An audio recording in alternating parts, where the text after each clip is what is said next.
Hey guys, welcome at another lesson where we're going to discuss data room first, pitch deck last. Now, I hear you thinking, data room first, pitch deck last. What is this all about? As you know by now, I'm a really big fan of reverse engineer everything. And in our framework, you know that we're talking about the first pillar is everything about building a great opportunity, your investment opportunity. That's the first big bucket. The second big bucket is that we need to build confidence and trust. And the third big bucket is that we want to de-risk the opportunity. This is typically the line how your investor is going to think about your business. Are they excited about the opportunity? Yes, they are. Do they really trust you and have they all of the confidence in your team and in your performance and traction? Checkbox that as well. Then the majority of the point comes with de-risking the opportunity. And de-risking the opportunity is all about everything that can go wrong and structuring the deal in the correct way. Now, I can tell you already, many startups fail because they spend a lot of time on the opportunity. They're building the trust, but they are completely sucking in de-risking the opportunity.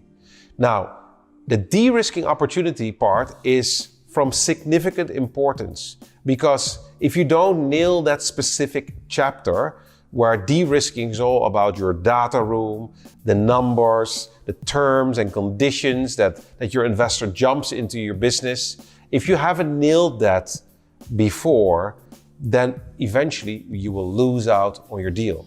Now, let me give you a really good example. What we do if we are, for example, in a pitch meeting, in a live pitch meeting, we founders, in generally human being, tend to exaggerate a little bit, right? So we are overselling our business. And that's because we're just super excited. And by the way, that is very normal to do. Now, what happens then is once we have given them the vocal speech, the pitch, the live pitch, without any pitch deck involved, then we bring them to the pitch deck, right? And again, we are extremely bold about what our company is all about.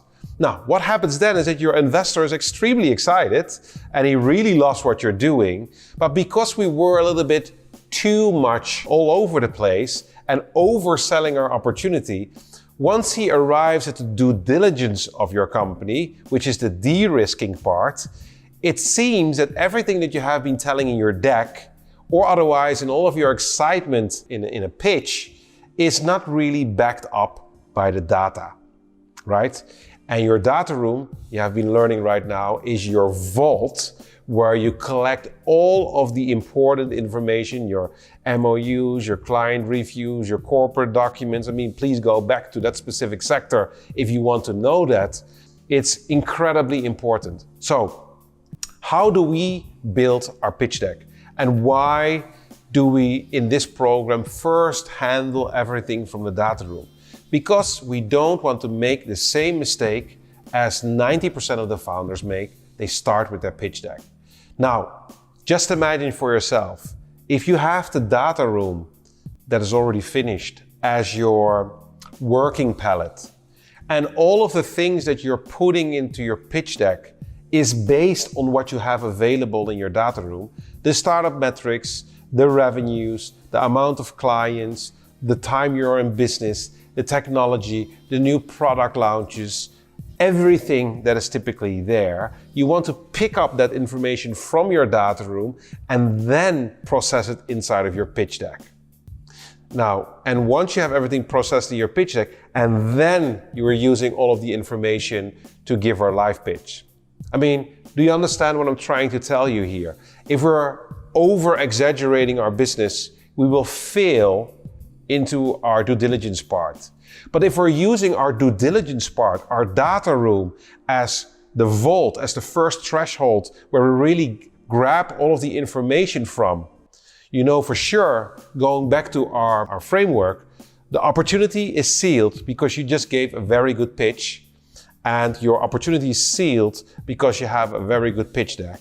Now, you build the trust, which is our second pillar, and the confidence by being you, by all of the traction that you have been showing. And then once your investor is super excited and arrives at your de-risking phase, the due diligence, he will not find any dirty laundry. He sees that you haven't been exaggerating. He sees that you are truly someone that is trustable. And therefore, we're building our pitch deck by first checking the data room, using the data room as our inspiration to make the pitch deck, using our pitch deck as the way we present our business through speech. Thank you very much for watching. Let's now straight away jump into all of the screen shares where I'm going to teach you exactly how to make a brilliant pitch deck. Did you love our video? Awesome! Give it a big thumbs up, and if you really love what you're seeing, don't forget to subscribe or listen to our podcast where on a weekly basis I invite game changer CEOs that are moving and shaking in the world of today. See you next time.